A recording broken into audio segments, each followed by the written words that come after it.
Daily தெய்வீகம் channel YouTube நேயர்கள் அனைவருக்கும் மாலை வணக்கங்களும் வாழ்த்துக்களும் கூறுவது உங்கள் ஈரோடு கௌரி சத்தியமூர்த்தி. இன்றைய தினம் டெய்லி தெய்வீகம் நிகழ்ச்சியில் மதுரை மீனாட்சியும் கிளியும் தெப்பக்குளமும் தரிசனம்.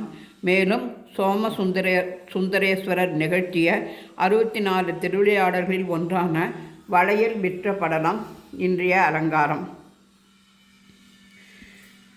வளையல் விற்ற லீலை அலங்காரமும் செய்துள்ளேன். இவரிடம் வளையல் வாங்கும் கல்யாண பெண்ணுக்கு நல்ல வரன் அமையும். கல்யாணமான பெண்களுக்கு விரைவில் தாயாகும் பாக்கியம் கிடைக்கும்.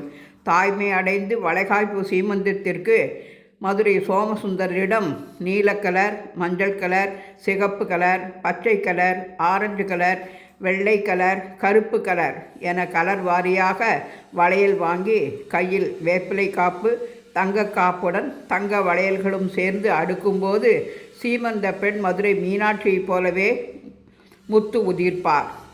சுகப்பிரசவமாகவும் நிகழும். இந்த நிகழ்ச்சியினை காணும் பெண்கள் அனைவருக்கும் அவரவர் தகுதிக்கேற்ப மதுரை மீனாட்சி சுந்தரேஸ்வரர் வரமளிப்பார் என்பதில் எள்ளளவும் சந்தேகமில்லை. கல்யாண சுந்தரேஸ்வராய நமோ நமக.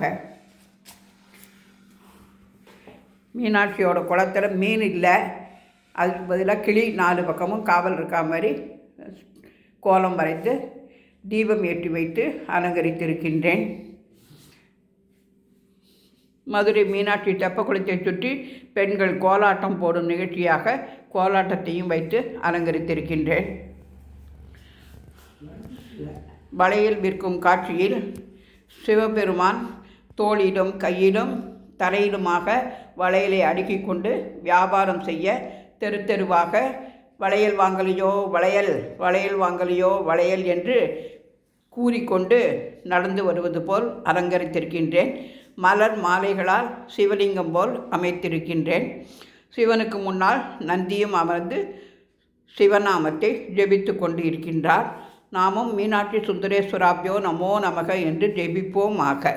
அனைவருக்கும் ஐயன் ஈசன் நல்லபடி அளக்க வேண்டும் என்று பிரார்த்தித்துக் கொள்கின்றேன். மீனாட்சி சுந்தரேஸ்வராப்யோ நமோ நமக.